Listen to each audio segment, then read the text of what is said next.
This is Comic Geek Speak, episode 1857, Thor, Love and Thunder! Movie review.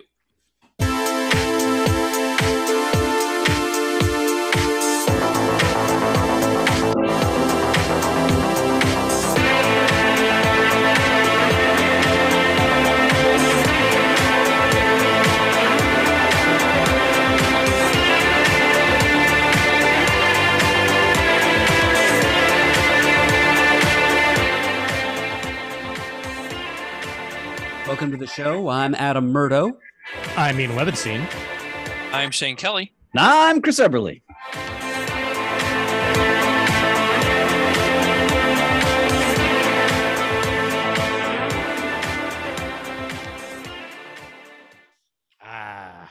Gotta go 80s tonight, baby. Gotta go 80s tonight. Oh, yes. Welcome one and all to the show, and it's movie review time. Spoilers. There will be spoilers. Warning, there will be spoilers. Okay, we've got that out of the way. Hello. Welcome to the show. Indeed. Yep. We are gathered here today to go in depth in Thor, Love and Thunder, Taika Waititi's latest entry into the Marvel Cinematic Universe. It's been a couple weeks, so good to see you all, gents. Yeah. Indeed, brothers, indeed. Yep. And yes, I am ready here with my my Thor Ragnarok tumbler that I got at the Alamo Draft House when that came out.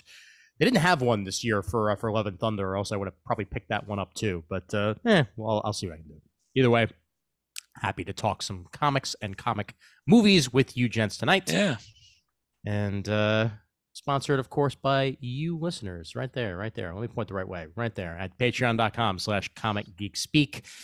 We thank you for your continued support of the show every single month. As little as $1 a month helps keep the lights on the internet and keep that studio available for us when we will hopefully be able to get into it next, which will be later this summer, knock on wood. Yes. But, plans are being made. Indeed. Yep. Hopefully we'll make that happen. But either way, you guys are terrific. And even those of you who are unable to donate monetarily to the show, if you could just spread the word to friends or family or cousins or roommates or what have you, that's great. Or send us an iTunes review or review on any platform that we happen to be, because that's just yet another way to spread the word about the show. And thank you so much for your continued support at patreon.com/comicgeekspeak. All right.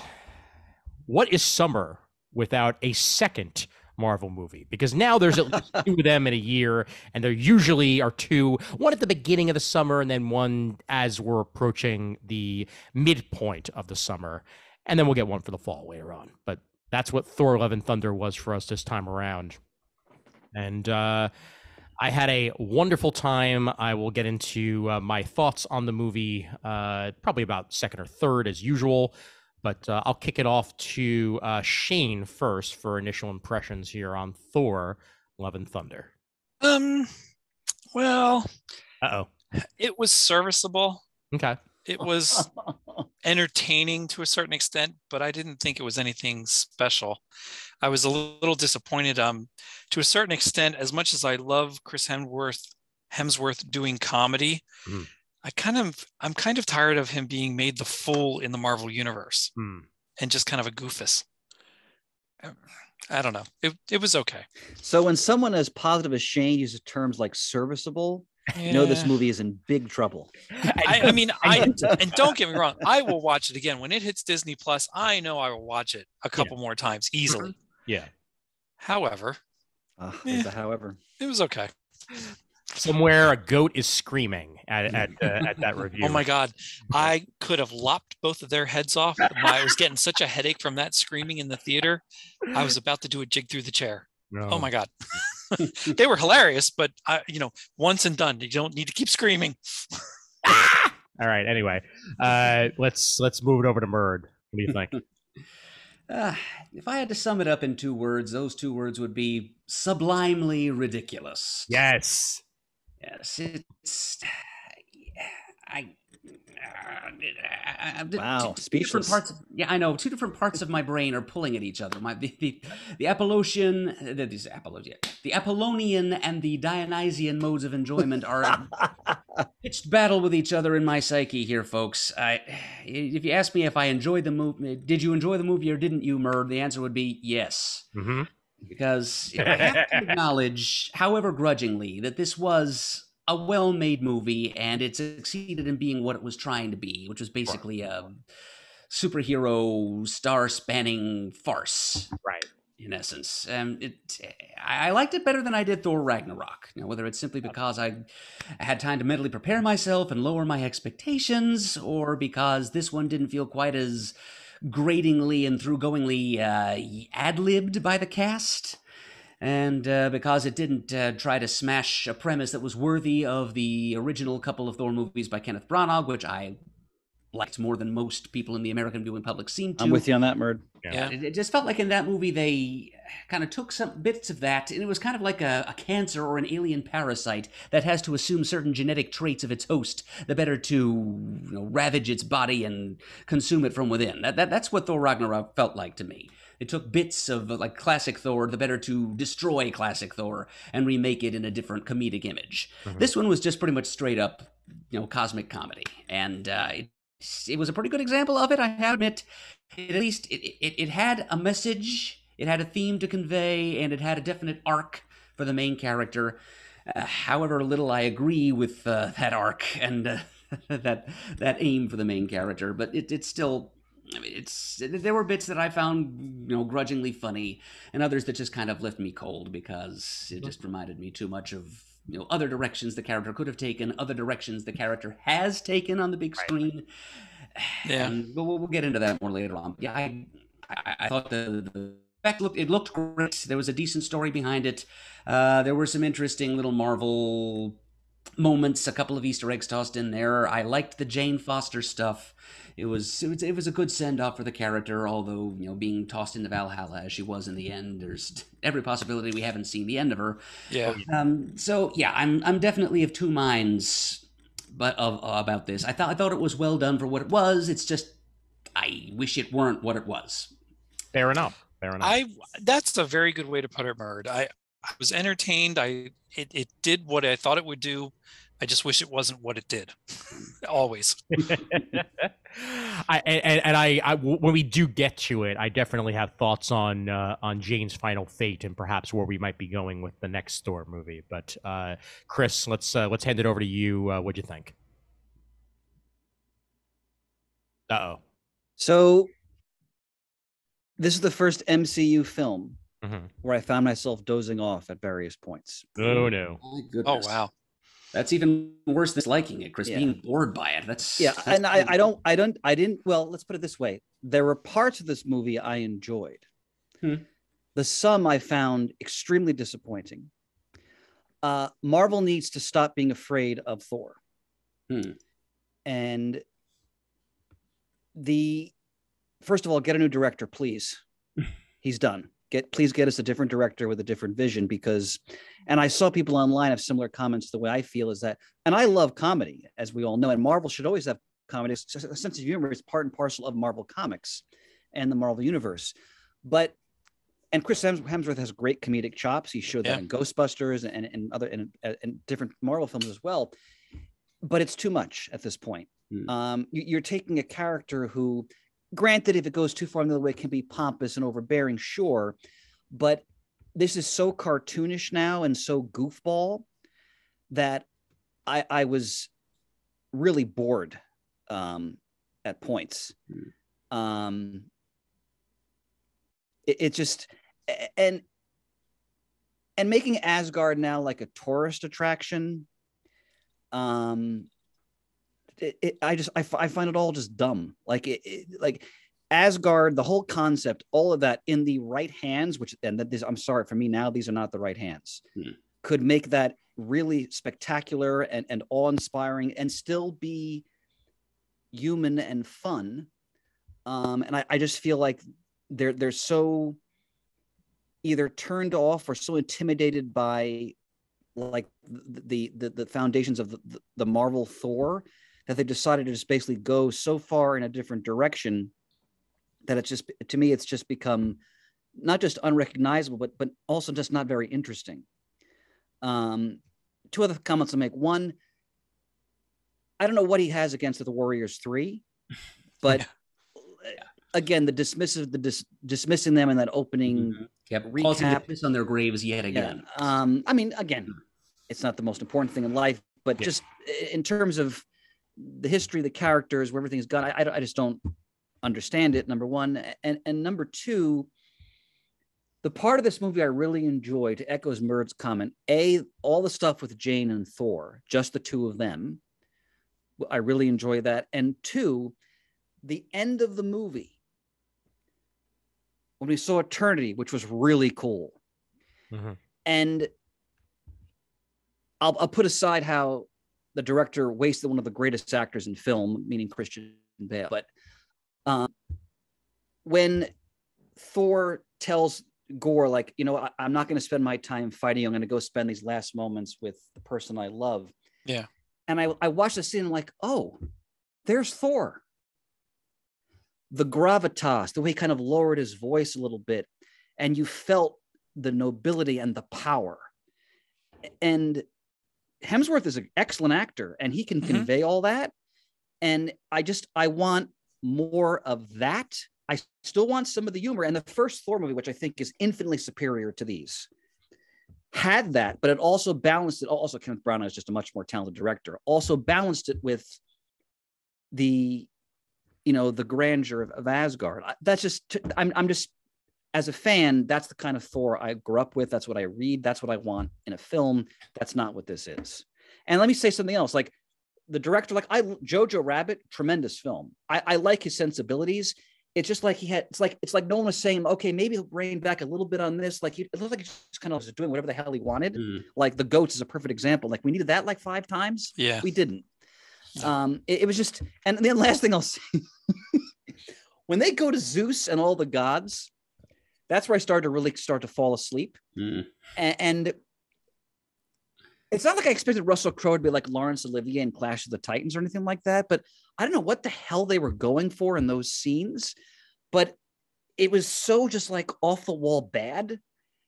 I was like, what is this? Anyway, that's my opening thoughts. It was approaching Deadpool 2 levels of farcical. Yeah, it was just, and he's like prancing around, and like, I mean, Russell Crowe's a great actor, but like, come on, he's flabby. He's not like Gladiator Russell Crowe anymore. Maybe they wanted that to kind of convey like Zeus is now decadent and he wants his orgies and so forth, which you mentioned like 6 times. But yes, this for me, this has been my lowest rating of any MCU film. So it's not often where I can definitely say that I clearly enjoyed this more than all 3 of you combined, but I think that might very well be the case here. I still think the worst movie is easily Thor: Dark World. I thought that movie was just a complete slog and almost impossible for me to get through. But that's my own honest opinion on it. It didn't bring anything to the table. Let's put it that way. Forgettable. Yeah, forgettable. It was directed by the original vision for that film. I've looked further into it. The fact that was originally going to be directed by Patty Jenkins, that she had the idea of almost like a Romeo and Juliet-esque take between Jane and Thor, that was completely thrown in the can when she left the project, because clearly that's not what Marvel wanted. And then they brought in whatever the name of that Game of Thrones director was to fill the gap, and he made a movie. Like that's it. Like it was. I immediately forgot almost everything about it after I left the theater. And since then, Marvel has almost been playing triage on that movie, trying to make it relevant in stuff like Avengers Endgame, having that be one of the key spots they had to go to in that movie to redeem it a little bit, and so be it. What I liked about Thor: Love and Thunder is that I actually felt like in some ways he was a little bit more reined in here than he was in Ragnarok. And mind you, I love Ragnarok for what it is. I love that movie. I've watched it multiple times. I think that to me is still probably my favorite Thor movie. I like the first Thor, but that was more to my sensibilities. With Love and Thunder, you actually got more of the sensibilities of Taika Waititi as a director, because if there's one thing that Taika does well, it's A, direct kids, and B, he's almost always about driving home the love, whether it be a love between two people or whether it be the love between a father figure and a child. And by the time we got to the end of that, that is certainly what was driven home more than anything else, with the titular Love and Thunder actually being Love and Thunder. That's now their, their Batman and Robin-esque name that they go by. Thor and Gore's daughter, Love.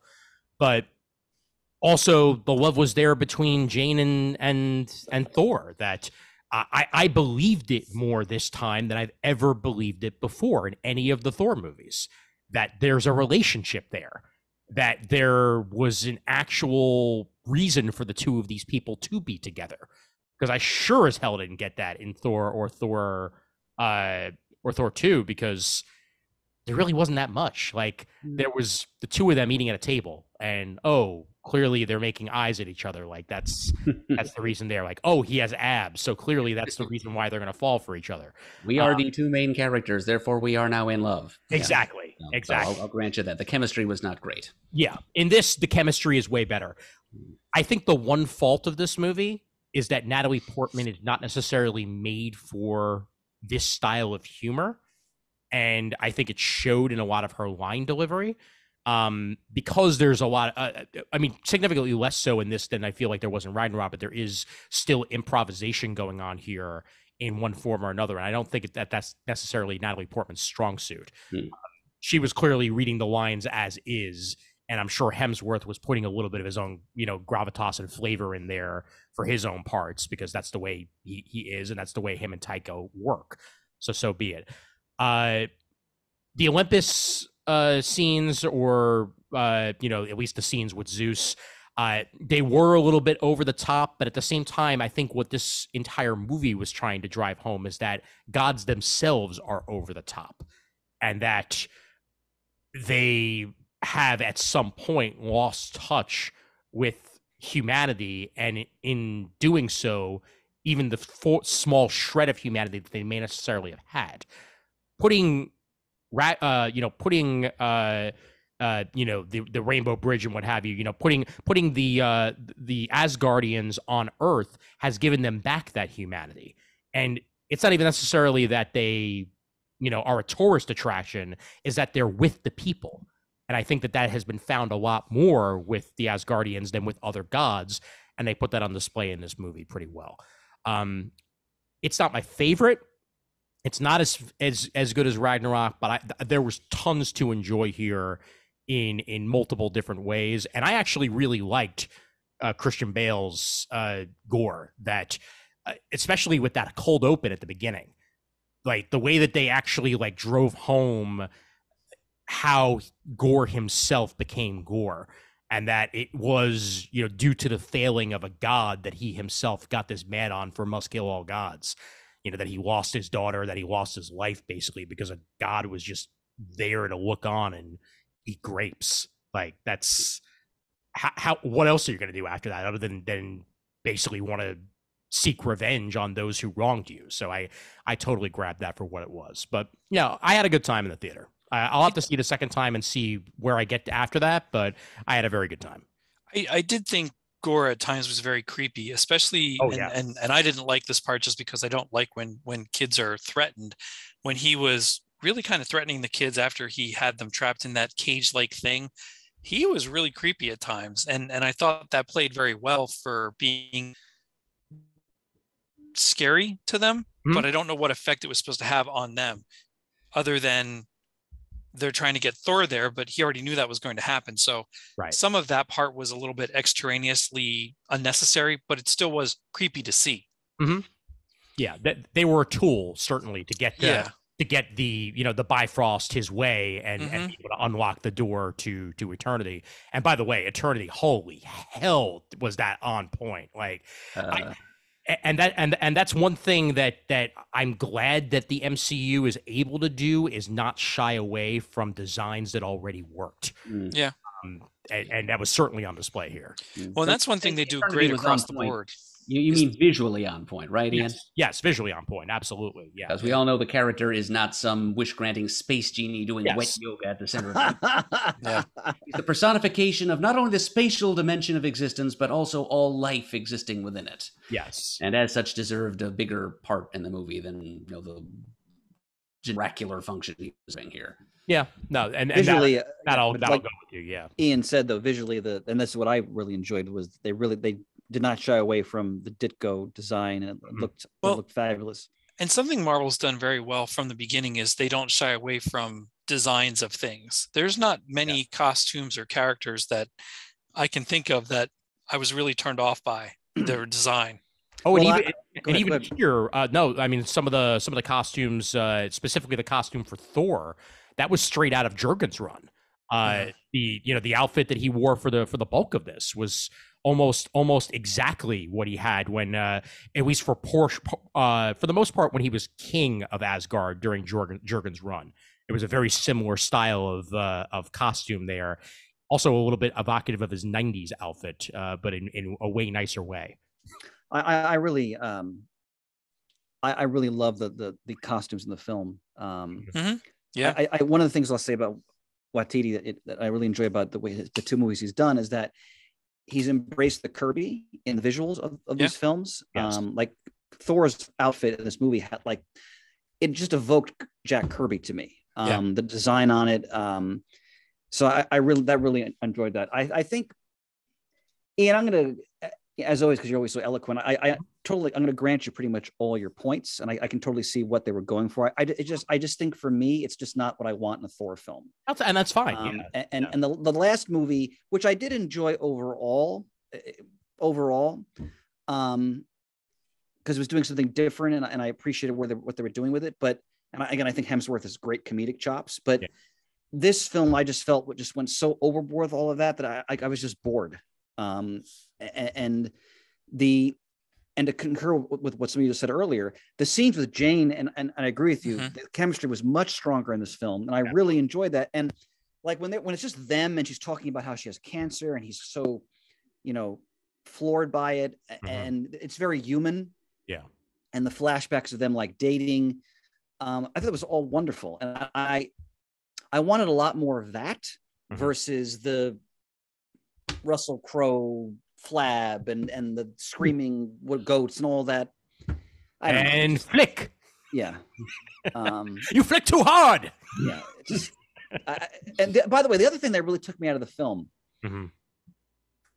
I thought the opening with the Guardians was terribly flat. Oh, that was going to be my next point. It felt like they showed up for their quick paycheck. Like Gamora wasn't even there. Yeah. And it was like, well, Gamora not being there actually makes sense. Because she's kind of off on her own. Oh, right, because it's the younger one, right? Yes. That's right. I'm sorry. Exactly. But so putting that aside, there was when I think about the second Guardians film, when James Gunn is directing, and how spectacularly exhilarating the opening action sequence was, and how fun it was, and this is like, okay, they're saying their lines, and they're line. There's like Thor, one line each. Thor's got Thunderstrike thing on. That was kind of fun, and he's like hamming it up like some new age guru, and I'm like, what the hell is this? Like, it was poorly written. It was flat. It wasn't fun or exciting, and it was like this throw. And I in the trailer, you think, oh, the Guardians are going to have a major role in this film. No. And I was taken. See, that's part. I'm sorry, Shane. I'll shut up in just a moment. No, you're fine. I was taken out of the movie right from the beginning because I thought that opening scene was just incredibly dull. Yeah. And the Guardians of the Galaxy should never be dull. No. So anyway, and I don't need them to be in the whole movie. I just thought they should have had if they were only going to be in the beginning, they needed to have a better part written better than what it was. I thought that was absolutely horrendous that they each only got like one line, and I think one of them was even just like screaming for a second, and that was the line. Like it was horribly done. And to piggyback on that, to have them so heavily in all the advertising, to have the wave of figures be all of them, Thor and Jane and Gore. No, I just thought they were a waste. I would have rather had one little explanation from Thor as to where he got off away from them than to have them in it and be terrible like they were. Fair point.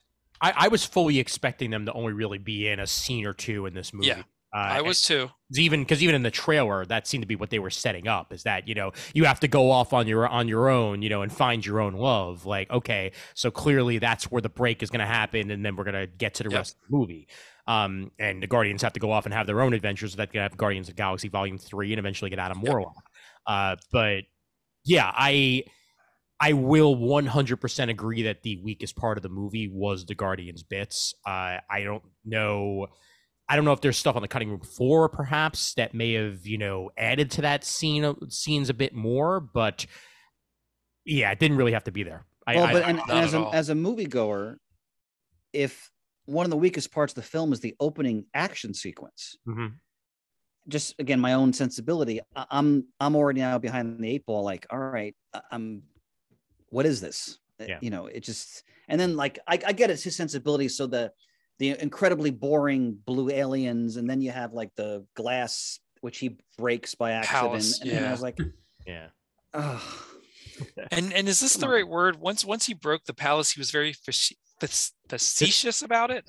Facetious. Yes. I was just like, no, that was kind of weird. It wasn't even the Thor action that was bad for me. It was just the line delivery, specifically on Star Wars part. And I hope that this is not indicative of what we're going to get from Chris Pratt moving forward here. Okay, so as he was doing that, I half expected. Oh gosh, in this movie I'm getting it confused. So Gore's the bad guy. Who's the rock guy? Korg. Yeah. I expected Korg to fade in and be telling the story, and that's why the lines were so bad from the Guardians, is because he's telling the story according to his mind. But that's when that never happened, I'm like, okay, well, that means that it was really happening, so that makes it even worse for me. Well, although it is also theoretically still from the vantage point of Korg. So yeah, that's what I'm hoping. And if there's a deleted scene that they throw in there to prove that, great, because that will satisfy that whole beginning part for me and make it okay.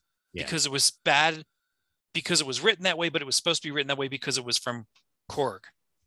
Part of me was reminded of the series finale of Adventure Time when BMO is telling the entire story of the last moments of Finn and Jake while sitting down at the fire, telling it from his vantage point, basically, and then everything happens the way it went. But any setup with a narrator like that, you're never quite sure if you're getting everything from the narrator's point of view or what's happening, and the narrator's off telling his own thing. So And I want to throw this out there to see if you guys had the same experience.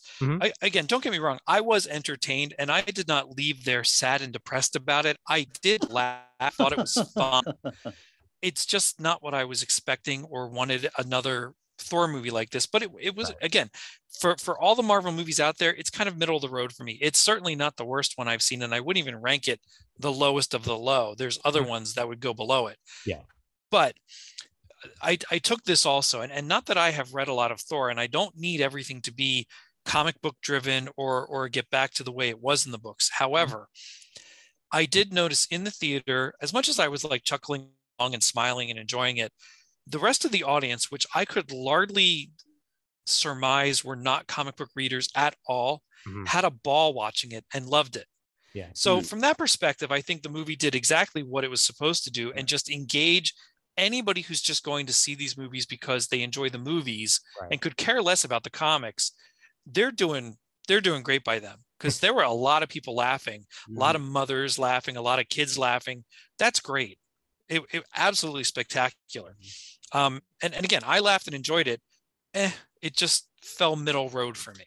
I was there Thursday night, so I think my audience was a nice mixture between people who've actually read a Thor comic and people who don't even know what a comic is.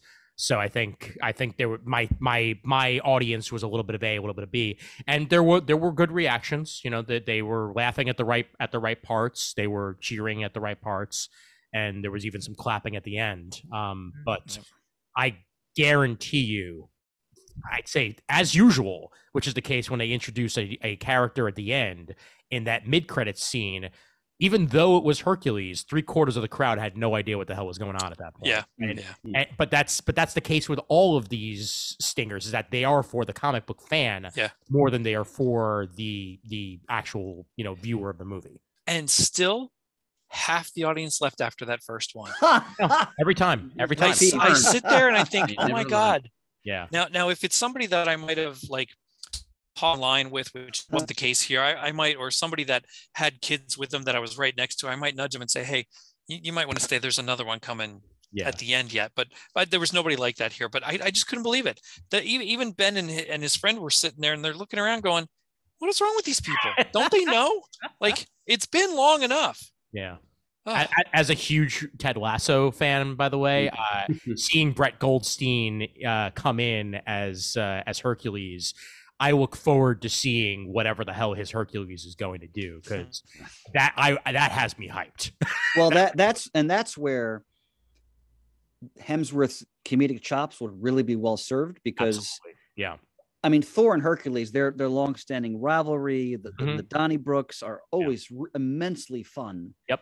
And over the top. Now, I guess Hercules won't be able to pine for Jane as they had in the comic. But we don't know. We don't know. Maybe they'll end up in Valhalla, right? But let me say though, like, I mean, since we are sort of already, I mean, we're already far enough into the movie, I think that if there is going to be a third one, which there probably will be, at least of this trilogy, like this mini trilogy that they've been putting together, if Taika comes back or even if he doesn't, I guarantee you we are going to see Jane ride out of Valhalla with the Valkyries, and she becomes, you know, a new Valkyrie as she has become in the comics, and finally Valkyrie the Valkyrie that we've gotten gets her reuniting with her. That's a good point. Her fallen. Yeah. And I really wanted more Valkyrie in this movie. That was another thing that bothered me about it. Is like, I love her as an actor. Great. I love her the way she carries out that role. Yep. And I wanted her more in the movie. Agreed. Tessa Thompson's a terrific actress, and she's done a great job with the role. Yeah. And I enjoyed Heimdall's son being in there, and I thought, I really wish we had some Heimdall again, because I really miss him being in the films, and then still got a little bit at the end in Valhalla, which I'm like, awesome. Which is all the more reason why I think if we are going to get Valhalla somehow making its way out of Valhalla, Heimdall could be back. The Warriors 3 could be back. Like, honestly, the door is open for any of that to return. And of course, Loki's still out there somewhere. Yeah. There's a version of Loki. Yep. Yeah. Easily we could get him come back in one point. Infinite versions of Loki. Exactly. The other I was really happy to see Sif, but Me too. But very briefly, it was like, all right, so she lost her. Did the actress lose her arm in real life? No. Okay, so like, I don't know what that was about. Like, oh, you lost your arm, Sif, and I'm like, okay, and then she vanishes, and then she's teaching swordplay at the end with one hand. I was so excited when I heard she was going to be in it, and it was such a waste again. I think if I could kind of summarize why I really didn't, some of this movie I didn't like, it just seemed like there were so many disparate parts to it that didn't seem to fully fit into what I was expecting for a coherent movie. And like, oh, let's throw Sif back in, and then she lost her arm, and then she's going to the infirmary, and then we never see her till the end. And I don't know. Come on. I blinked and missed her part at the end. I didn't even realize we saw Sif. I was kind of assuming that they're saving her for the next installment. They might. I hope so. Going to be resentful of Thor for his not showing up in time to save her from getting dismembered, and but also going to pick with him, and she'll be one of the antagonists with a nice comics accurate costume. I might. No, the headpiece was great. Yeah, that's true. Now think about this, and spoilers for Loki. So if you haven't seen Loki's show yet, turn it off. Turn this off. We had more of Sif in that than we did in this. Yeah, that's true. For that one scene she was in. That's a great scene. That was an awesome scene. Multiple times. Yeah. But there was more of her in that than there was in this. And I'm like, okay, that's disappointing. Yeah. And considering how little we've gotten of her since the second movie. I mean, she was in an episode of Agents of S.H.I.E.L.D. in the early days. Yeah, that's right. Yep. Yeah, but I would love to see way more of Sif, moving forward. Absolutely. It's very possible. Yeah. And I realize, behind the scenes, all these actors have their schedules. God knows what it takes to get people in onto the same project at the right time. But I just, there's so much great stuff in the world of Thor that you can pick from. And I would like to see it done in a way that is just more coherent. And doesn't, again, like Shane said, it doesn't have to be slavishly respectful to every aspect of the comics. Doesn't work either anyway. Right. But this movie, like, it just didn't seem to like even try in many ways to kind of bring all these pieces together.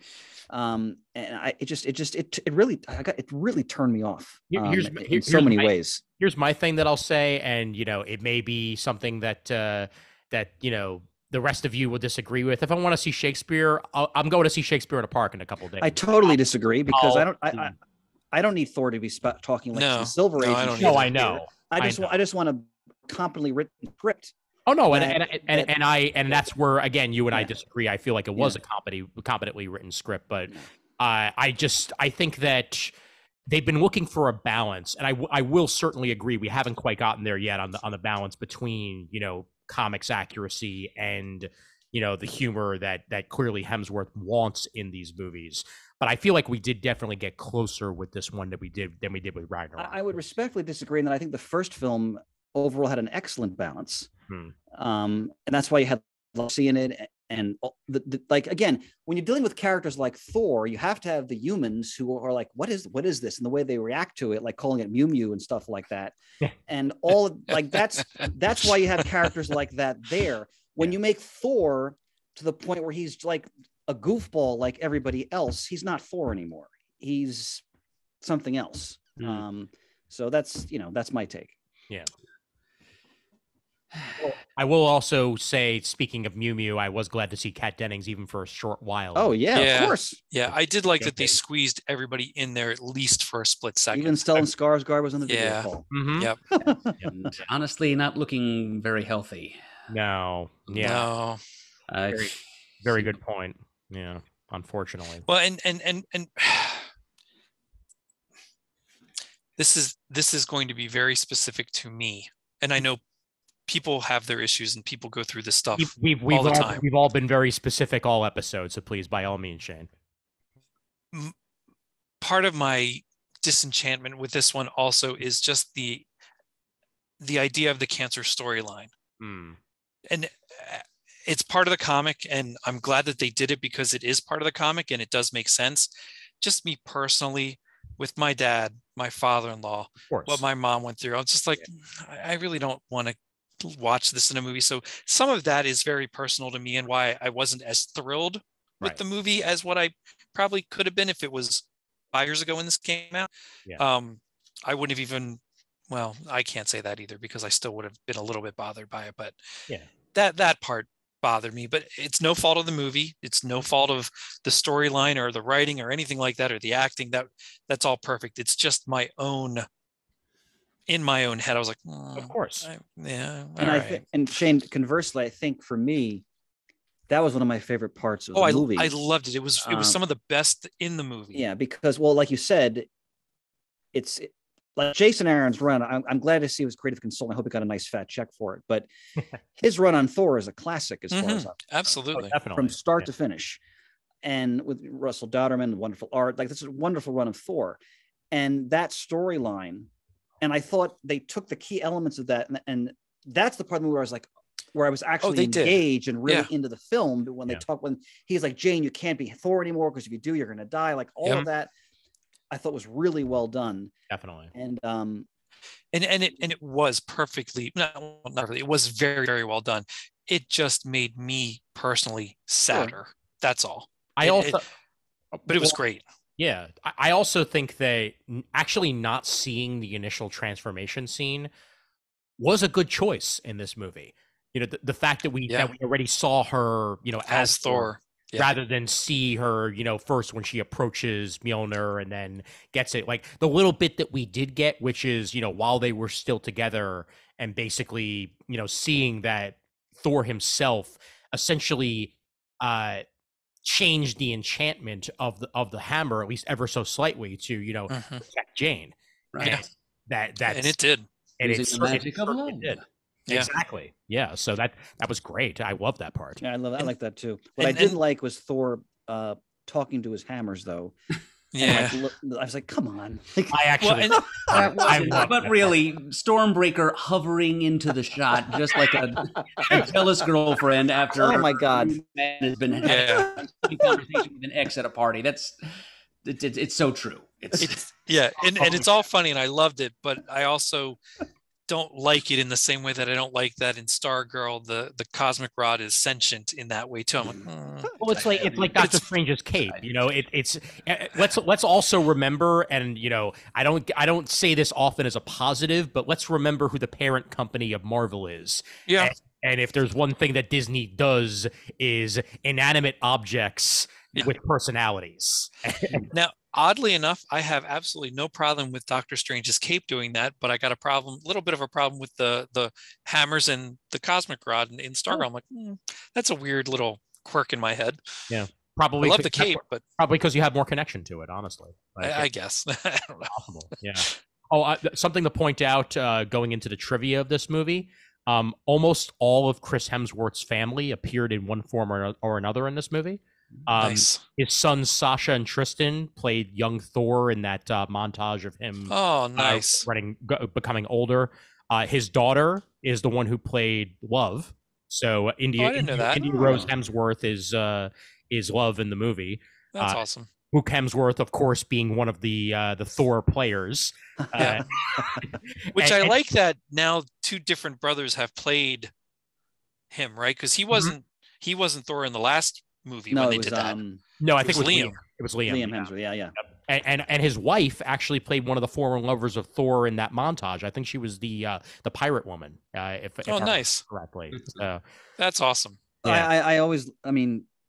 I enjoy Matt Damon, and I think he's such a talented actor. But when he takes out the hairspray, that was funny. Well, just that him and Sam Neill would do something like this for the little tiny bit part that it is. Yeah. It's just fantastic. Yeah. And then bringing in Melissa McCarthy for the little bit that she was there. Yep. Oh man. And some of that is, I think, it's Marvel movies in general are to the level where if anybody wants to be in it and they can get a bit part, they'll take it because they just want to be part of it and enjoy it. Yeah.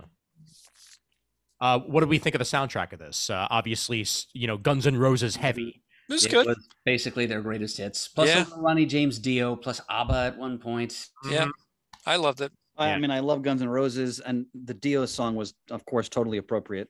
Oh yeah, I've loved the music sensibility he brings to both the movies he's directed. Led Zeppelin, Immigrant Song last time, that was great. And the fact that Sweet Child of Mine actually plays so much into the overall plot of the movie, essentially, even the lyrics, like they line up incredibly well in the end. Yeah. No, that was all excellent. Yeah. I'm not, and honestly, like as we discuss more, like I am 100% not averse to the way you guys feel about this, because I am also well aware that I have way less of an attachment to the Thor character than any of you guys do, because I am self-admitted not that much of a Silver Age person, so I haven't really read too much of his older stuff. I really just got into Thor after Heroes Reborn, around the same time that I got into the Avengers. And then, the Dan Jurgens run, which I still think is a criminally underappreciated. Oh, it's excellent. Oh, yeah. Excellent. What I've read is excellent. Did you read JMS's run? Yes, I did. Yeah. Okay. Yeah. I read JMS's run, which is another reason why I actually really enjoy, Asgard being on Earth, is that it's reminiscent of JMS's run. It is and it isn't. It's not exactly Broxton. No, it's not. Yeah. It certainly isn't. But at least like grounding them on Earth, I appreciate that aspect of at least Asgard reconnecting in a way that it hadn't in previous years. Refinding their humanity in some ways. Always a nice touch. And something else that I have to keep in my head is we're getting to a point in the last 5 years with all these Marvel movies and more to come. There's no way all of them can be top 10. It was easy when there was 10 or 15 of them. Mm-hmm. So there's always going to have to be middle, lower tier. That doesn't mean I don't enjoy them at all. And it might sound that I'm a little bit worse on this one than what I actually am. But yeah, there's what, 24, 25 of them now, something like we're getting to the 20 to 30 mark of movies that all kind of connect and mean something, not to mention all the shows that are out there that are part of this as well. Right. It's a very in-depth universe that they've created. And that's what's It's so wonderful is because, as I've said in the past, is that, you know, the wonder of experiencing the Marvel Universe for the first time as a comic book reader, especially in the Silver Age, the Bronze Age, or even like in the 80s when like Shane and I were reading it. And then to experience it for the first time in the movie format. Like when you talked before about all the people in the theater who were really enjoying the film, that's wonderful because it's in a way they're experiencing the intricate tapestry of the universe for the first time, in a different medium, essentially. Yep. And also in a similar fashion, Chris, I'll point out, just like there are runs of the comics that we ourselves may not necessarily connect to or love in the same way as other people. Now we can literally say the same thing about movies. Sure. Like that's how many movies there have been where, like, you know, it might not be my favorite, but, you know, I see what it was, and I'm glad that other people, you know, loved it the way it did. Like when there's 25 of them, you can literally pick and choose and be like, all right, this is my favorite, this is my favorite. Yep. Not so much that one, move on to the next one, and then, you know, watch that one 87 times, you know. And who 15 years ago would have ever thought we would have three Thor movies, all the Captain America movies, the Iron Man movies, Guardians of the Galaxy, Eternals. There's such an array. I mean, even though Eternals wasn't that great, I still watched it, and I will watch it again at some point. It still has some enjoyment for me because it's amazing to me that Marvel has done. And I mean, you can look at my room. It is a DC heavy room, yet the Marvel movies are leaps and bounds ahead of anything that Warner Brothers and DC has done. Yeah, in my opinion. Yeah. And I enjoy the DC movies we're getting to a certain extent, but the way Marvel Studios is doing this is just phenomenal. Well, they're really following the playbook of the comics in that they're creating an interconnected universe that, you know, to really fully appreciate it, if you want, you see everything, and then you get so much more out of it as you watch. Yep. You know, and you appreciate the entire universe. It's a tried and true formula that worked in comics all this time. Now the technology allows them to take it to this new arena. Yeah, absolutely. Oh, and something that I didn't even think of until pointed out here as I'm looking through the trivia on IMDb. One of the reasons why Sif may have necessarily lost her arm is it happened to Thor in the comics shortly after he was no longer worthy of the hammer. So it's right. Yeah. It's possible that they literally just gave it to somebody else rather than chop off Thor's arm shortly after he lost an eye and then had to get it back. So that's. You know. I think that when I'm thinking about Gore, so I mean, Christian Bale is a favorite actor of mine, and he brings intensity to everything he does, as we saw in this film. Oh yeah. I wanted more. Like I wanted them to develop him. There was so much going on in this movie, and there were so many different sort of paths it was taking all at the same time that I just felt like the power of that villain, because the Gore in the Aaron run, that's a really interesting character. Yeah. And of course, because it's much longer, they do a lot with him. But I just wanted more of that. Like when like Shane said, when he's like scaring the hell out of the kids, and he's telling, and like, I mean, Christian Bale is just, his intensity is singular, but I just wanted a lot more development of like the villain of the piece. And I just felt like that kind of got lost a little bit in all the other razzmatazz that was going on in this movie. Yeah, I've been meaning to ask. I'm obviously not read up anywhere near the introduction of Gore in the comics. Is he this sympathetic in the comics? Does he have a deceased daughter in the comics, or is that something they added to drive their theme for this film? So from what I remember about Gore, and I could be misremembering here, and Chris, you may be able to correct me on this, but doesn't he have a relationship to Thor's family in the comics? Because I know he certainly is. I don't know if he's like related to Odin, or if Odin was the one who locked him away years ago. Yeah, you know what, Ian? Because I read those stories when they came out, which is quite a few years ago now. Yeah. So I don't remember specific. I mean, I remember that there was an elaborate backstory to Right. who he was and why he was doing what he was doing. But Yeah. damn it, I can't recall the top. I'm sure someone could come out help us out on the forums or Yeah, Facebook. But we'll need the listeners to help you out on that one, Murd. I don't remember there being a daughter, to be honest with you. So if it did come up, it came up, not like as a primary focus. But we'll have to double check on that. Yeah. Do you remember if the comics version of Gore had a redemptive moment near the end of his run? Where he chose life in the end? Right. I don't think so. I don't recall anything with eternity or anything like that. Definitely not.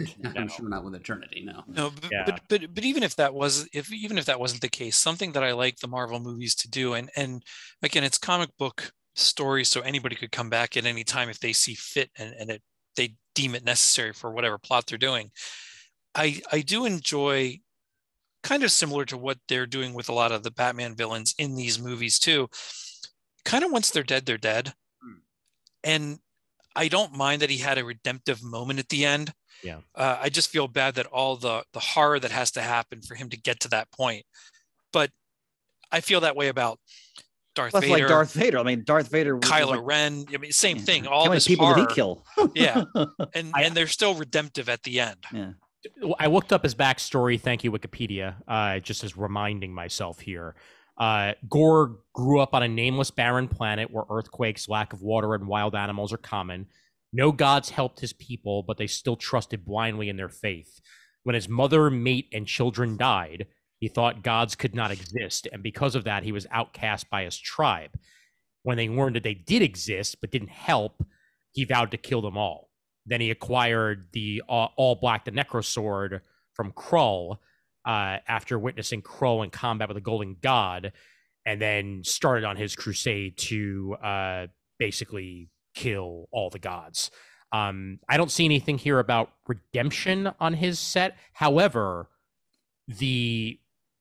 what was whispered to Thor to make him unworthy was essentially Gore was right. That gods are not worthy. That gods have. Oh, you mean from original sin? Original sin. Fury whispering in Thor's ear. Indeed. Yeah. Yep. That's what it took to to get him unworthy, which then led to Jane as Thor and all that jazz. So yes, he did have a family that was killed due to the gods not intervening. I do not see anything about a redemptive arc on him, however. So that much is true. Not the end part. So, yep. Good to know. All right. Before we get further into this movie, we did actually get a voicemail. And I'll say that if you do want to contribute yourself to CGS in audio form, you can either record something on your portable recorder or what have you, and then send it to comicgeekspeak@gmail.com and just let us know that it's an audio recording. Or you can call the voicemail line at 267-702-6642. But here we are with said voicemail. I can pick up Thor's hammer whenever I want, Not everybody knows that. I used to do it all the time back in the mansion days. Not just for the big shit moments either. I mean, whenever. And he'd just leave it around, He's a sloppy housemate. Thor. Nice enough guy, and he'd drink all the milk. He'd just stand there in the kitchen and drink it right out of the carton, like a child. Not a drink for a grown man. And then I come along at night, maybe I want a nice bowl of cereal. A little treat. I mean, back then, I hadn't been out of the ice for very long, and I was working my way through all of the new cereals that they had. They had a whole lot back then. When I was a kid, what did we have? Wheat. So we had wheat in a bowl. Depression. We were grateful. But anyway, they had all these new ones with the colors and the marshmallows, and I'd go to have one on a hot summer night, and it wouldn't be milk. And he also wouldn't write it down on the little dish there, the Jarvis you put on the fridge. Honestly, I'm not sure the man can write. Never seen him do it.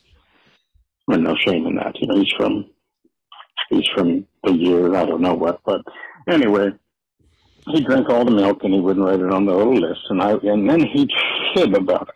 I'd go up to him and I'd say, Thor, did you drink all the milk again? And I write it down on Jarvis's little list. And he'd get all affronted. And he'd be like, oh, the half and proof and drinking milk and milk. And I go, no, it's and that's the thing. And they don't put that in when they make those Thor pictures and release them in July, which is some bullshit because that's my month. But I can barely understand the man. His accent is so thick. I have barely followed anything he said in all the time I've known him. So you just let things go, you know? You think, all right, I'll write down the milk. Otherwise, he's a nice enough guy. It's sloppy, you know? A lot of hair in the drain. He's that kind of roommate. But I had this trick, you see, because he would leave that hammer wherever, you know, because he could do that thing where it would fly over to him when he needed it. It would just kind of come like a little doggy. So when he would get home, he'd just dump it out wherever he felt like. Your answering system is reminding me that I should be more organized in my thoughts when I tell a story. That's fine. I'll try to get right to the point. So there was this time Tony Stark was in the bathroom. And he'd always be in there a long time, you know, grooming, I guess, getting his little mustache just right, looking at his tiny penis. I don't know, whatever it was that took him. Terrible roommate. Anyway, so it's this old-fashioned, big, fancy master bathroom, so it's only got one door. And so I pick up the hammer, because as I said, I could pick it up whenever I wanted. And I sneak over and I put the hammer not up against the door, but just an inch or two away, because it would open out, you know, so that when he finally wants to come out, the door would open out, just a crack, and then whoosh, right into the hammer, and then he couldn't get himself up. So Tony Stark, he goes to get up, and then whoop up and against the hammer. Oh, and he gets all mad, and he's got to yell for help, but the door can open up a little crack so we can see him in there getting all upset. And I don't know where Thor was. He was passed out somewhere, probably with a tummy full of milk, having a nap. And I came and I put a face on him. I said, "Oh no!" And I pretended like, I was going to use my shield to jimmy the door. But you know, well, nothing can move the mighty hammer. And finally, I think Jarvis had to come with a screwdriver and take the hinges off from the outside. And we had to slide the door so it passed the hammer, and I had to keep a straight face the whole time. That was a good one. You know, I hear in that picture they got a Thor lady, and I think I might have to find out more about that. I hear she's got some big arms. I'd like a cap lady, you know. I mean, not that Peggy Cat bullshit that from the cartoon. That's about as exciting as having your wife steal your chair. You know what I mean? Or look, then I put on your. It's no good. Maybe there's a cap lady, but she's mysterious. You know, like she keeps showing up on a lady cat motorcycle, and I gotta try to chase her. You know, but I'm in the van, and she gets away. Maybe she's got some big, strong legs. Incredible. Well, I don't want to get off on that, talking about that right now, to your nice radio program. So, you know, we'll leave it there for now. That's it. Thanks, Drunk Cap. This has been the Drunk Captain America Radio Hour. It's about as exciting as your wife stealing your chair. I loved how in the beginning he actually paused to take a sip. Oh yeah. That just adds to the wonder of it all. I love it.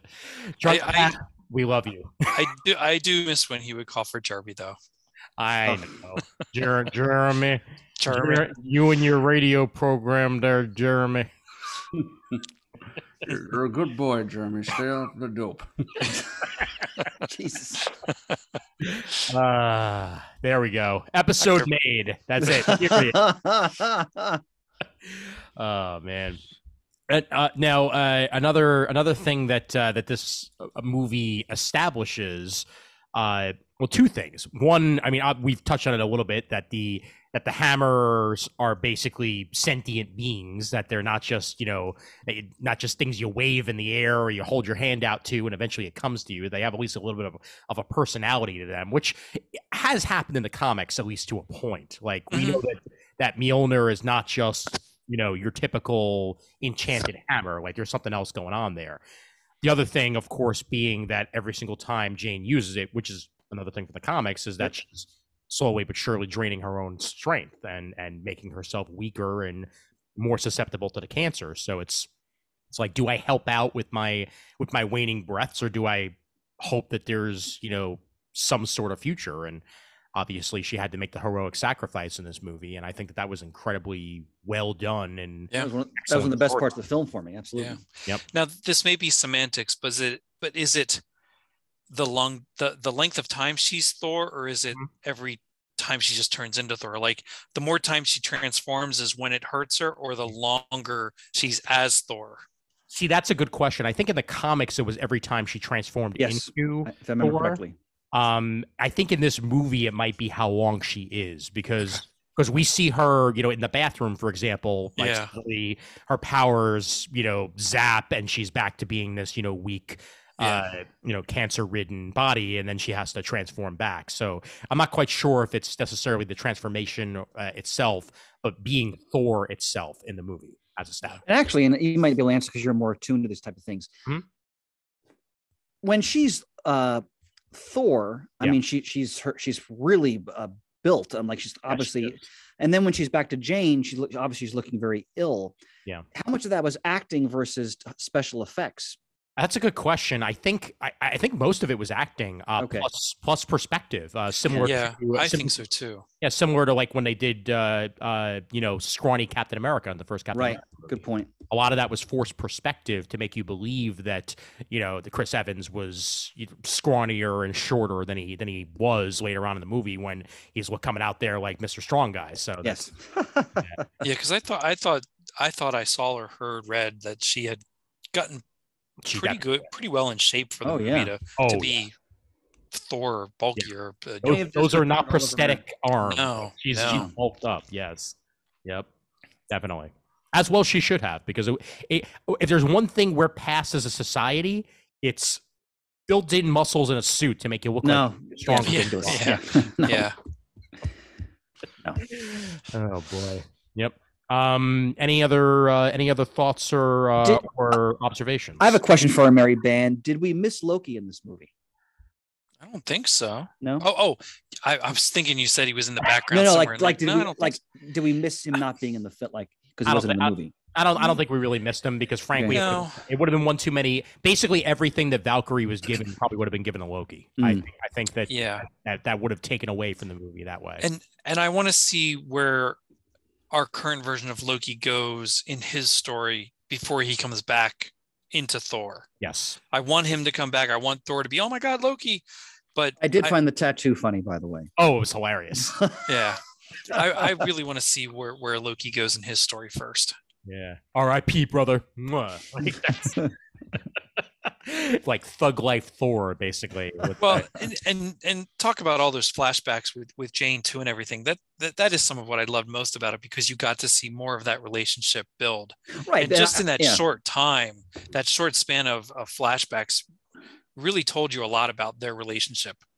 Yeah, and I agree like that too, Shane, because you assume that in between the first couple of Thor films and the Avengers movies, they were actually together and dating. You just never saw it. So and I agree with Ian's point. They definitely had more chemistry in this film. And again, that's one of the parts that I like the most. Mm-hmm.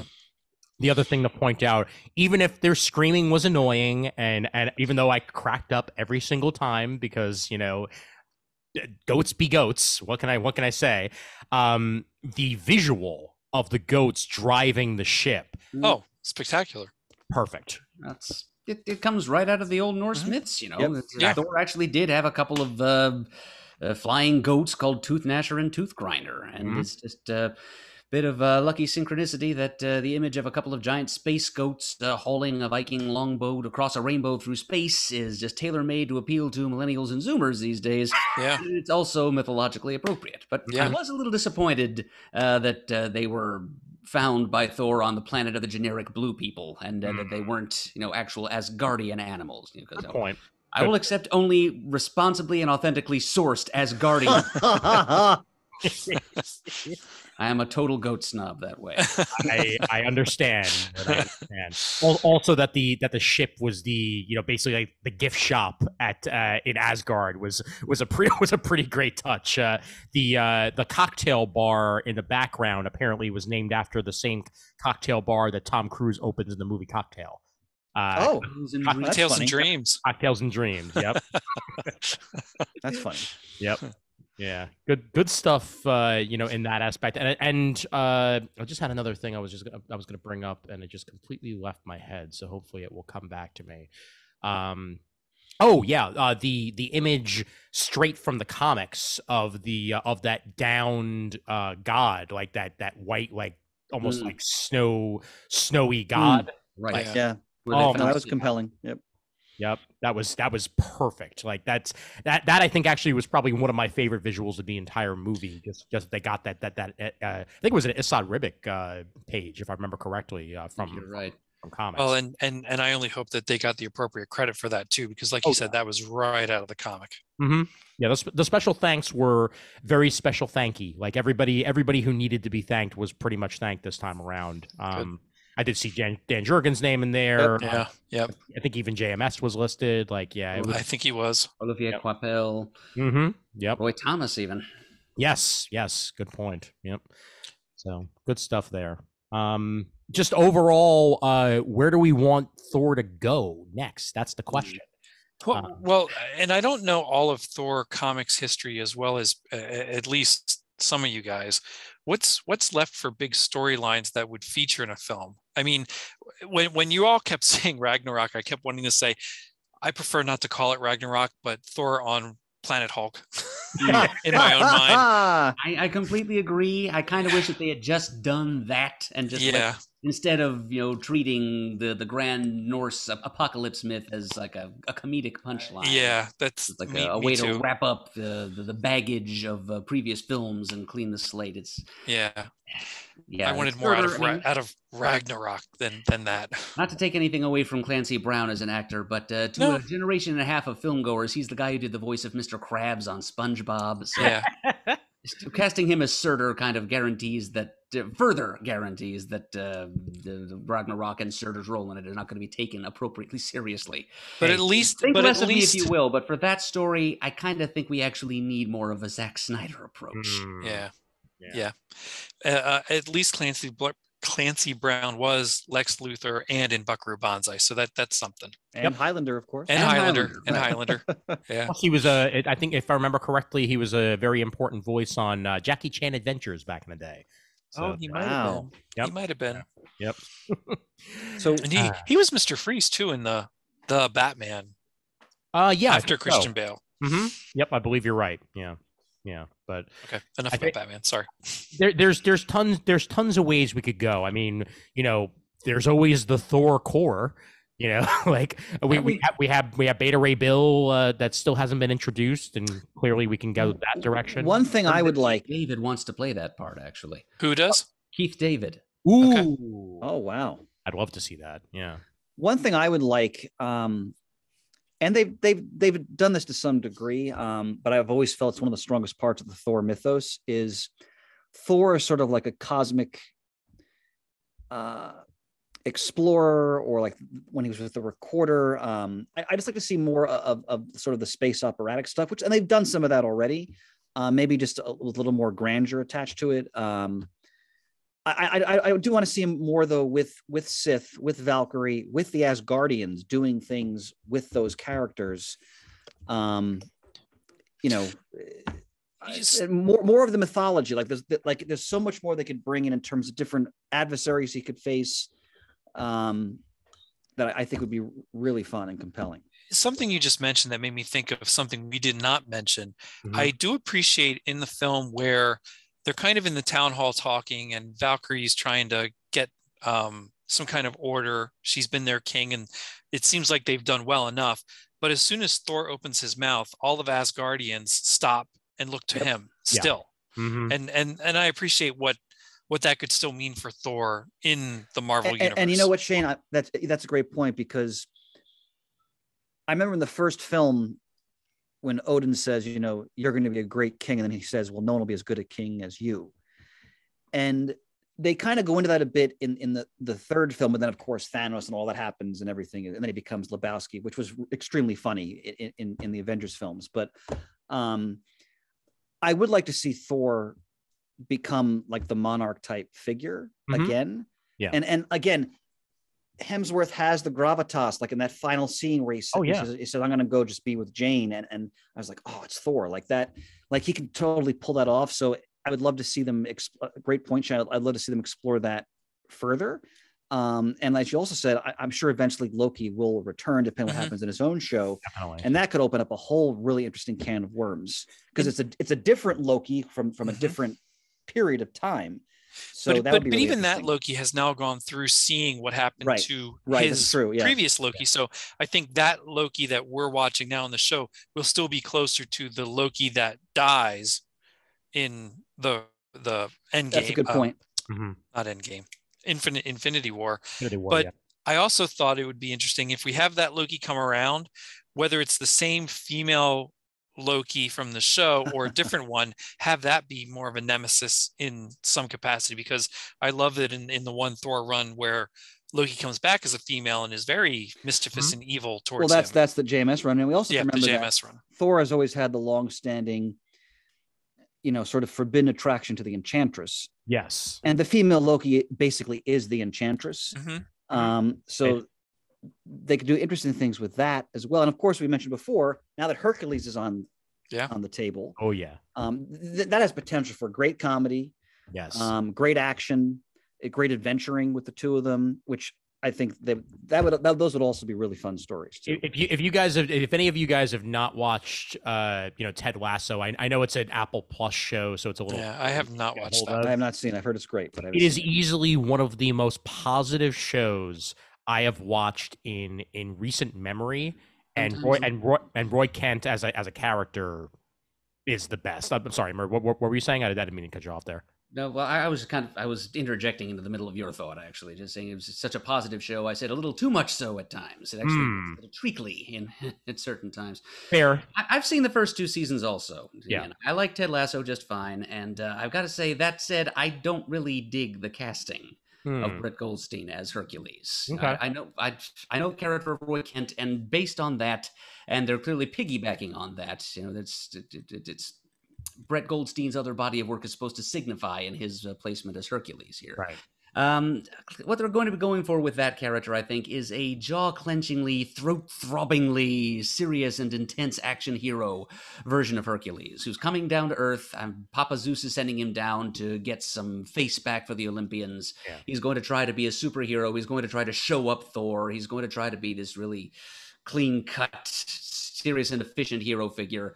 Only to discover in the course of all this that Thor, you know, buffoonish slob that he has become in the last several movies, is actually a better hero, a better god, a better father than Hercules' own father Zeus is, and so turning Hercules against. But it's, yeah, I don't know that I appreciate that angle, because for one thing, it just rubs more salt in the wound of how far from the Marvel Comics Thor, Marvel Cinematic Thor has gone. That we need to bring in Hercules, who in the comics is really much more the oafish, dissolute, poor excuse for a hero, and the one who needs to be slapped into shape by Thor and by other members of the superhero community. Instead, it's Hercules coming in as the extremely serious and noble and dedicated demigod son that is going to cross paths with the dissolute Thor. Mhm. And yeah, so there's that. And also, in addition to that, I'm afraid it's going to, I mentioned earlier that this movie, Love and Thunder, went a little bit too close to Deadpool 2 in terms of taking certain jokes and certain comedic elements too far over the top. Well, this next movie, if it does have the Hercules and Thor or buddy relationship, is going to feel even more like that, with Hercules in the Cable slot. Well, Yeah. I can hope see that. I hope we don't get to that. I hope that there's something a little bit more grounded there, and at the same time, I hope that they both learn from each other more so than Deadpool ever learned from Cable. Yeah. Didn't learn anything from anyone in that movie. It was Exactly. Yeah. What I'm guessing we're gonna get is, you know, basically the two of them finding a equal middle ground, and perhaps both characters benefiting from that in the end. And hell, you know, Hercules on the Avengers. That's some good fun, good times. So perhaps that could also be what we're leading to if Hemsworth is going to be exiting the franchise. So that's Yeah. And my son said, well, I know they said Hercules, but what does that mean? And I said, well, he's part of the Avengers. I said, when we go home, come upstairs, look at the George Perez poster, and he's right there on the. Mm-hmm. The one thing though, obviously, you know, Brett Goldstein, not Greek, so let's see how well he does playing a Greek guy. But then again, there have been tons of Jews who haven't been Jewish. It's only fair to come back around on that one. Yeah. We did call out to the listeners of the show on the supergroup for thoughts on the movie, so I'll call a few of those thoughts out here before we wrap things up. Andrew James Knox said that he loved the movie. Some people may not consider Jane as Thor to be as big a co-star as the Hulk, so Love and Thunder may not seem as good to them as Ragnarok, but for fans of the Aaron comics, Jane is a god and we miss her. She's every bit of a draw for me as Hulk was, and in that it was great for my daughter to see the mighty Thor on the screen after we'd read so many of her comics together. Nice. So that's awesome. Setting some nice thoughts there by Andrew. Tivis Jacob Sloan also said, I enjoyed it, but I didn't have as much fun as I did with Ragnarok, but I don't think I was supposed to, honestly. The subject matter was much heavier, and I think they handled it really well. Loved how the broken Mjolnir was used. Did not expect that, and it was incredibly well used in the story. That's something we didn't bring up. The Uru shrapnel attack, which was a really cool I liked it. Definitely, I dug the heck out of that. Jane, I loved. I think she was the best part of the whole movie. Having lost a few family members to cancer, I felt it was handled well. Sif is back? ? And yeah, kind of how we felt. I agree with you there. Question mark indeed. Yep. I don't know much about gore in the comics. I can only speak for the film version. It was Item corrupts 2 films in a row, but it didn't feel forced. Like you saw his rage of losing a child, which the gods you thought would help your people not caring, and how easy that would be to consume someone's life. And he said it's actually kind of close to Wanda again. I literally just realized that as I'm typing. Well, regardless, I enjoyed it. Got a good point there. Another thing to bring up also real quick, I actually cracked up at the fact that Korg is just ahead. That was a nice throwaway gag that, you know, oh no, Korg, you're dead. Nope, still here. Like, oh, okay. The only part of Cronins that are alive is the face. That was a good one there.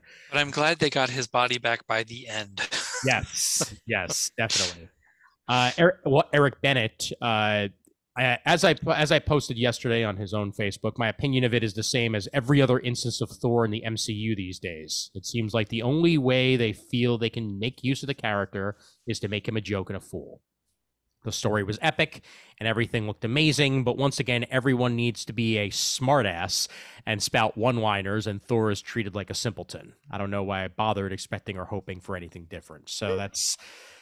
Eric's got some strong thoughts on this, to say the least. Yeah. But, his username on the old forums was Thor L, so you know exactly. They're very close to his heart. Yeah, you 100%. Yep. My co-host on Comic Timing, Brent Cassina, says Thor: Love and Thunder will be the Batman Returns of Taika's career, mixed now and revered later. We'll see about that, but you never know. Yep. Also, Brett liked the screaming goats. Yes, he did. He enjoyed the screaming goats, and again, it didn't weigh on me. If it had been maybe one more scream, I may have been. I enjoyed them the first time. I was kind of fully expecting the final post-credit scene to be one more gag with the goats. I was too. That was a whole lot nicer. I think we can all agree. And for once, a movie by the MCU for the first time in a while now, where both scenes matter just as much. Yeah. In very different ways. Usually it's you mean the Jeff Goldblum scene didn't matter? No, it didn't. Although, speaking of Goldblum, I love Goldblum. Listen to his Conan O'Brien Needs a Friend. Oh, it's amazing. Absolutely amazing. So brilliant. So good. Love Goldblum. Tomzilla, it was okay, but I felt they rushed through the Gore and Jane storylines in order to cram in more jokes. As others have said, they could have made 2 whole separate movies from those storylines. Good point. Sif felt wasted. I missed her in Ragnarok, but maybe it would have been better if she wasn't in this. Oof. Yeah. The editing, pacing, and changes in tones were all kind of a mess. The post-credit scenes really undercut the emotional impact of the movie for me. I'd be interested to see Taika do a straight-up comedy like Howard the Duck, but hope someone else directs Thor 5 if it ever comes out. I would totally watch that. Yes. Yeah, you know what? That actually wouldn't be bad for him to do Howard the Duck. Yeah. Yeah. It would certainly be a change of pace. That much would be the case. Ryan White had a lot to say. I'm gonna pick and choose some of his good points here. I think when the movie takes itself seriously, it's great. The issue is that it only does it about 20% of the time. What he did like, he liked the overall arc that Thor has been in the MCU. He loved Thor and Jane's relationship. Christian Bale was absolutely amazing as Gore. And visually, I thought the movie was the movie was really cool. What didn't work for him were the gags just didn't land for me in the same in this movie like they did in Ragnarok. Again, I like some of them. Anytime Natalie Portman tried to overemphasize a joke, it kind of didn't land for me nearly as much as it should have. As amazing as Gore was, I would have loved to see more of him in the film. So similar to your thoughts on that one, Chris. A lot of his god butchering was done off camera. Maybe splicing scenes of his rampaging through the various pantheons, spliced between some of the shenanigans, would have added more weight to it. Good point. Yeah. Nice Gore montage going on there as he's getting through as many gods as he can possibly fit in. That would have been pretty cool. Also, I don't know what Taika Waititi has against the Warriors 3, but there's clearly love there. So, yeah. Yep. I don't get that either. And not disagree. Yes. All right. Real quick, Donnie Salvo, longtime friend of the show. Here's to you, Donnie. Taika Waititi needs an editor. If they shaved 30% of the humor and reinforced it with some more story, it would have been on par with the last one. There's a good movie in there somewhere. I'm not so excited for his Star Wars movie now. Well, I'll give that more credence because I think he's done very well on Mandalorian. Yes. What Star Wars movie is he doing? He's one of the next ones. Yeah, one of the next ones. Let me. There's a long list I know. Of project. Yeah, let's see. Taika Waititi's Star Wars. Could release earlier than expected. Let's see if they actually have a name for it. Let's see. One of these new movies taking place. Like, where are they on the timeline? Have they revealed that, or also don't know that. Yeah, soon. No. Yeah, I'm going to be in New Zealand from August until the end of the year with Our Flags Mean Death and Time Bandits, and during that time, I'll still be writing. I'm still trying to figure out what the story is. So wait, Time Bandits? Yeah, that's where I was going. Time Bandits? Taika Waititi's doing Time Bandits, yes. Wow. Oh, see, I think he'd be wonderful in doing a Time Bandits. I just watched the old one just a few weeks ago. I might have to say. Oh, yes, definitely. Yeah, so, I'll look forward to that one as well. Yeah, indeed. But nothing's finite on what that Star Wars movie is going to be. However, he did, as Shane say, direct a bunch of The Mandalorian. I think he did 2 episodes of that over the course of the run. At least 2, and he plays IG-11 as well. Yes, that too. Yep. All right, and I'll end things off with Jared Cardos. I'm honestly kind of surprised at the mixed reaction to this movie because I think Thor: Love and Thunder. I loved it more than I liked Ragnarok. I wouldn't say that all the jokes landed, but I was pleasantly surprised by how deftly and maturely it handled the romance of Thor and Jane, as well as Jane's character. I certainly wouldn't call it best Phase 4 movie or best Thor movie, but I definitely wouldn't be against watching it again anytime soon. Agreed. Yep. All right, good thoughts there from Thank everybody. you. Yep. And thank you to listeners for stepping in. Definitely. I'll ask this question to close us out before we get to our final rankings. So, what are your rankings for Thor movies at this point? Oh, just for Thor movies? Yeah, not including Avengers movies. Not including Avengers. Like of the four Thors that have been released, like what's your ranking?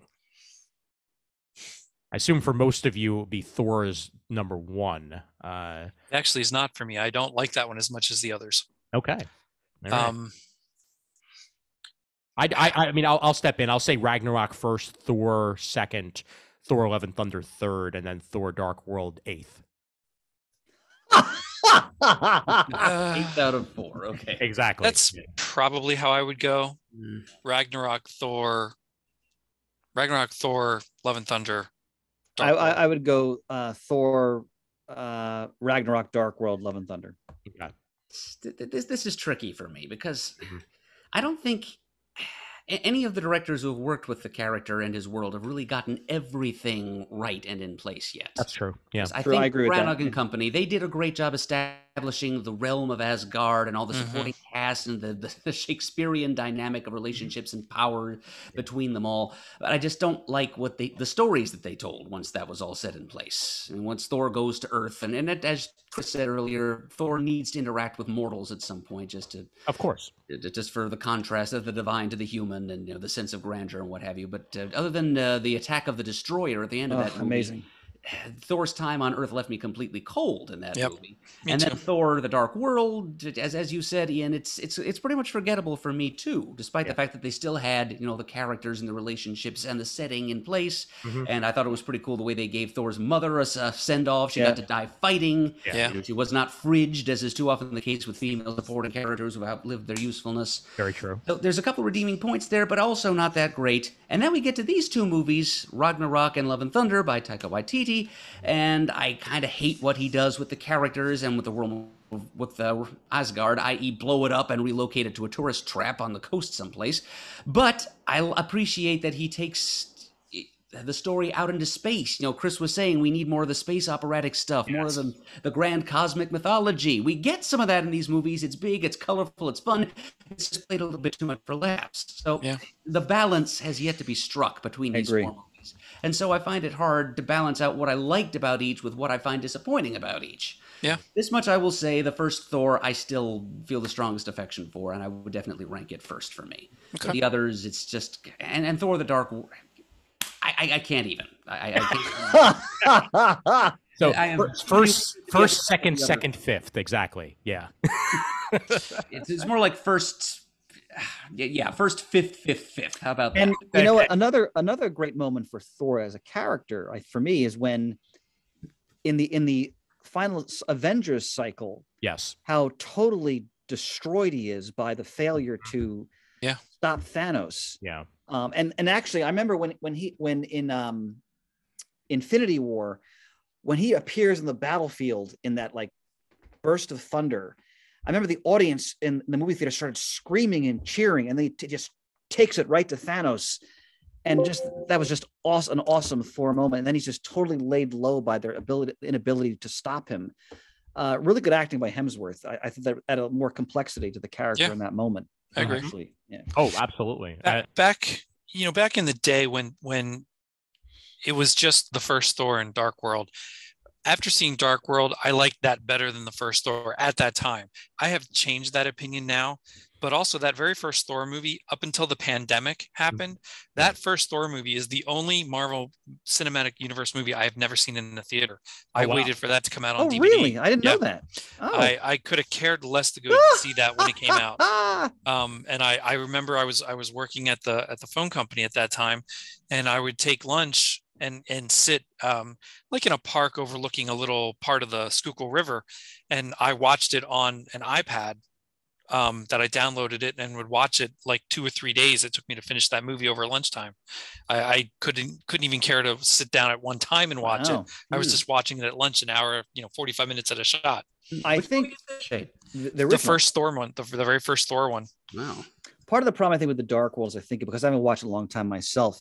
the villain is deeply underwhelming. And I Deeply love underwhelming. Christopher Eccleston, but Like, yeah, that was he was I think, terrible. one of the major problems with that movie. Is just, Yeah, it was a bad villain in that movie. And it's such a shame because Christopher Eccleston is such a great actor when he's fantastic. It wasn't him. It was just they gave him a very flat Yeah. villain to play. It just But wasn't that was also production as much of anything else, as I said earlier on. Like I feel like they didn't even have a script. Like they had like basic plot points they were working off of. Yeah, and they formed a movie around that. It was not the best of moments. But also piggybacking off of what you said, Chris, one of my favorite Thor moments was even as Stormbreaker was being made in this movie with Peter Dinklage. Yeah, exactly. That was terrific as well. Yeah, that was awesome. Yes, it was. Mm-hmm. Yes, it was. Yep. One more thing to bring up, and then we can close things out and give our freaking swears. My favorite action scene in the entire movie was the one that was mostly black and white at the end, with the streaks of color coming in as Thor and the mighty Thor, battle on with Gore, using the weapon strikes as basically our form of color. Yeah. That was gorgeous. I absolutely love that. Very cinematographically creative. Yep.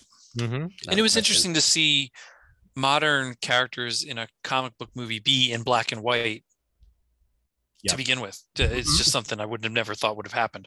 Yeah, absolutely. Yeah. This may surprise you guys, but my favorite action scene in the whole thing, just as overtly silly as it was, and as many questions as it may raise for past and future usages of Thor's power, but the scene where he puts together a deputy Thor corps out of all the captive children. Yeah. Oh, that's right. I did like that. Junk they want, including that one little girl's stuffed bunny. Yes. And he empowers each of them with a little bit of Mjolnir's force, and the kids just go nuts, destroying all these soulless shadow creatures. The little kid is running, spraying lightning shrapnel through her bunny's mouth in all directions. And if I were a child, I would have especially gotten Oh, sure. It's empowering. That was absolutely terrific, and I swear one of those aliens looked just like Artie and Leech, and I don't know if that was intentional or not, but I swore they may have stuck that in there somewhere just to go with it. But I agree with you. We're completely empowering for young kids who are afraid of the dark or the shadows, and even for us as adults who might have had that fear and kind of remember what that was like a little bit. It was a fantastic moment, and out of all the little jokes that I may not have appreciated in the movie, I did like when he's giving them the power and he goes, for a limited time. Like, just for a little while. And for somebody that made Hunt for the Wilder People and Jojo Rabbit, like this was fundamentally Taika in execution, like giving the power to the children and allowing them to assist the way they did was great. Yeah. That was good stuff. Jojo Rabbit, great movie. Terrific. Great movie. Anybody who wants to listen to old school reviews of previous Thor movies, episode 1074 back on May 17th, 2011 was the CGS review of Thor. And then a couple of years later on November 14th, 2013, episode 1437 was the Thor The Dark World review. Ian, who was on the original Thor review? I'm just curious. Let me play the first few seconds. Because I'll be able to answer that. If I'm on it, I have no idea how I was on it, because I am again 99.9% sure I did not see that in the theater. Yep. Well, I know I did. I had to drive to Egg Harbor Township to see it. Egg Harbor. Oh my God. Yep, it's a 45-minute drive from down here. Yeah. Wowzers. Yeah. Let me play the first few seconds of it. I think I'm you just guys curious. be able to hear it, but let me say. I might have even said, I haven't seen episode 1074 Thor movie review. I thought the Rainbow Bridge was brilliant. I think if it would have been a rainbow, it would have looked terrible. Would have translated to well. That would have been the hokiest, cheap. Cheesy in the comics. Welcome to Comic Geek Speak. I'm Brian Deemer. I'm Jamie D. I'm Brian Chrisman. Oh, Mike Gallagher. There we well, Yeah. Wow. that answers that. Yep. I wasn't even on it. I could have Murd. been. Well, I guess you were there for Dark World. That's Probably. Yeah. Or you gave your thoughts on a later comic talk, which is also possible. Yeah, that's probably what happened. When was our Ragnarok review? Ragnarok review, that was not too long ago, obviously. Let's see, scrolling back up here. Thor Ragnarok, that was episode 1673 back on November 7th, 2017. All right. Yep. All right, excellent, gentlemen. Let's get our freaking swears going for this one. Shane, what do you give it? 3.5. Okay. Murd? Ditto. I'm going to say 3.5. Okay. Chris? And you've influenced me to nudge my score up slightly. Okay. To a 2.75. Excellent. And somewhere out there, Martheus Wade was waiting for one of us to do a 0.75. So I'm just going to up that one more time and do 3.75. That's exactly about where I land on this one. On repeated viewings, it may very well go up to a 4, but it's it had enough going for me to give it that higher rating. So excellent. Job well done, gentlemen. I think we did a good job of giving as many different views as we could possibly give on this movie. Yeah. I think we were pretty even-handed, pushing through personal hangups and disappointments. Oh, definitely. Which is something we always try to do on these episodes. So with varying degrees of success, but exactly. Yeah. Exactly. I got some ribbing on my last comic timing from my cohort Donovan Morgan Grant for our The Batman review, where he felt like we were being too negative, and I'm like, trust me, we weren't. I swear to God. Didn't feel like it to me either. I thought we liked that. We were being negative on previous movies. That's what he specifically said. Like we were trying to like put down the Nolans or whatever, and like, no, if we did that, not our intention. We swear to God. I still Batman Begins is my favorite out of them. The other two, yeah, I agree. Yeah, I'm still a champion for the Nolan films. Oh yeah. I love them for what they are. Absolutely. I think I was more negative about the most recent Batman film. Yes, you were. Correctly. Yeah, you definitely were. And you were. It was me and Julian reeling you back in, and then you being like, oh, on second thought, like what usually happens on these reviews. Okay, it's not so bad. Thanks, Mickey. Prince. I'm still struggling with emo Bruce Wayne. So. Well, I was not thrilled about that. Yeah, it's fine. He's listening to Nirvana. Everything's fine. He's growing up before our eyes. Yeah. Exactly. Yeah. All right. Well, once again, a reminder out there that you guys are awesome. Patreon.com/comic timing for me, and Patreon.com/comic geek speak for you.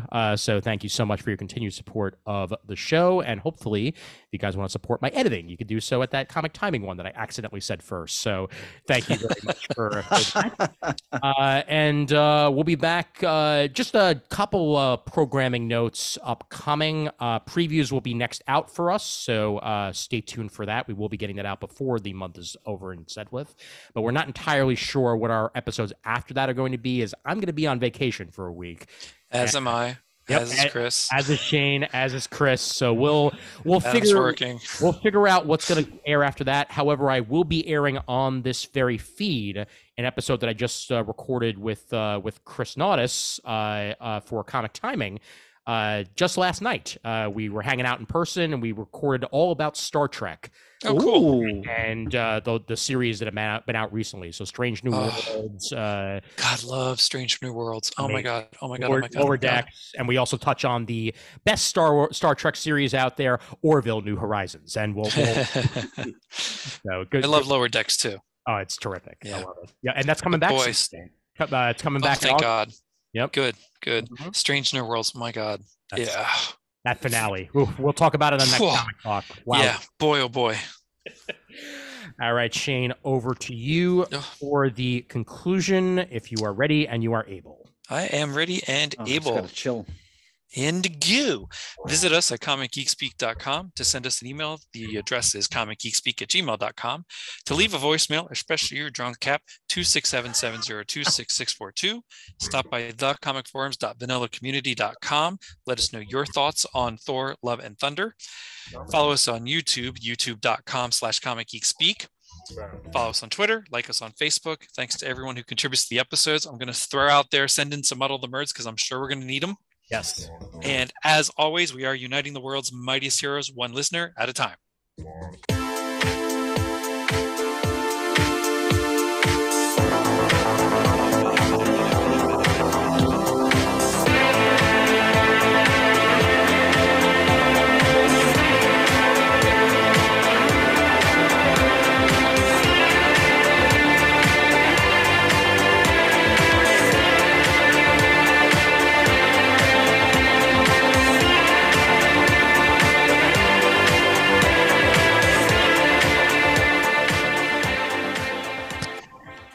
The goat says, "Ah!"